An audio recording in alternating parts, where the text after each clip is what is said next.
Seorang pempengaruh kecantikan dari China dilapor kehilangan kira-kira 140,000 pengikut selepas berlaku gangguan pada filter semasa siaran langsung hingga mendedahkan wajah sebenarnya kepada penonton.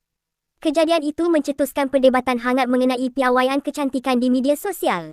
Rakaman yang kini menjadi tular di pelbagai platform seperti TikTok dan Threads menunjukkan pempengaruh yang tidak didedahkan identitinya sedang melakukan siaran langsung.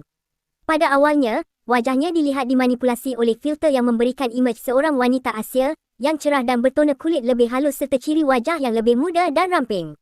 Namun, ketika terdapat pergerakan tiba-tiba semasa siaran langsung, filter tersebut terpadam seketika. Dalam sekelip mata, penonton dapat melihat wajah sebenar pempengaruh itu yang menunjukkan tona kulit lebih gelap dan ciri wajah yang lebih matang.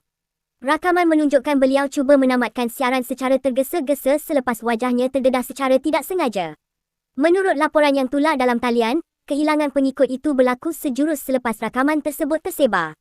Insiden ini mencetuskan perdebatan meluas tentang standard kecantikan yang diamalkan di media sosial ketika ini.